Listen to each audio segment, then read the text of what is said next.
The desert wind howled across the lonely plains, carrying with it the dry scent of dust, tumbleweed, and death. It was a place where time stood still, where only the strong survived, and the weak were forgotten.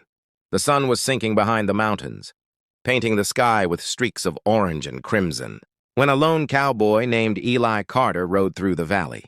His horse, Dusty, trotted slow, tired from the long trail back to his cabin. Eli was a man of few words and fewer dreams, a drifter, haunted by memories of a family he once had and a war he wished he'd never fought.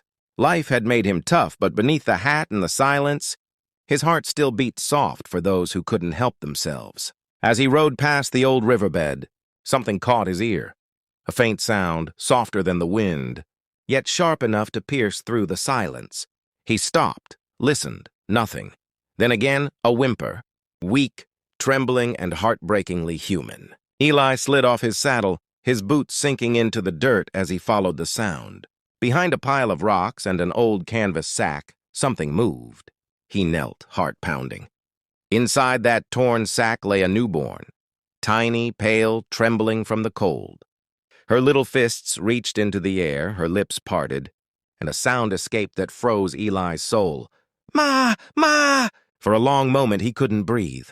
The word was too pure for this cruel land. His eyes burned as he pulled the baby into his arms. The child's skin was chilled to the bone, her heartbeat faint. He looked around. There was no one. No tracks, no wagon, nothing but emptiness. Someone had left her here to die. Eli wrapped her in his coat, holding her close. "You're safe now, little one," he whispered, though he didn't know how true that was. He didn't have milk, didn't have much food left, and sure as hell didn't know how to care for a baby. But he wasn't about to let her die. Not here, not alone.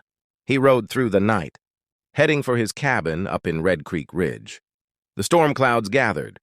Thunder rolled and rain poured down like heaven's tears. Inside his cabin, he lit a fire and placed the baby near the warmth. He found an old tin cup, boiled water, and mixed it with a bit of canned milk, all he had. She drank weakly, then fell asleep in his arms. Eli sat there for hours, staring at the tiny face. Something inside him, something long buried, started to wake. When morning came, he went into town to find a doctor. Folks in Cedar Hollow were the kind who minded their own business. But when Eli Carter, the quiet cowboy, walked in carrying a baby wrapped in his coat, every head turned. The old doc examined the baby and said she'd make it, but she needed care, warmth, and milk.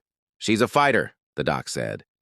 But whoever left her out there, they meant for her not to be found. Eli's jaw tightened. "Well, they were wrong," he said, looking down at her. "Because I found her.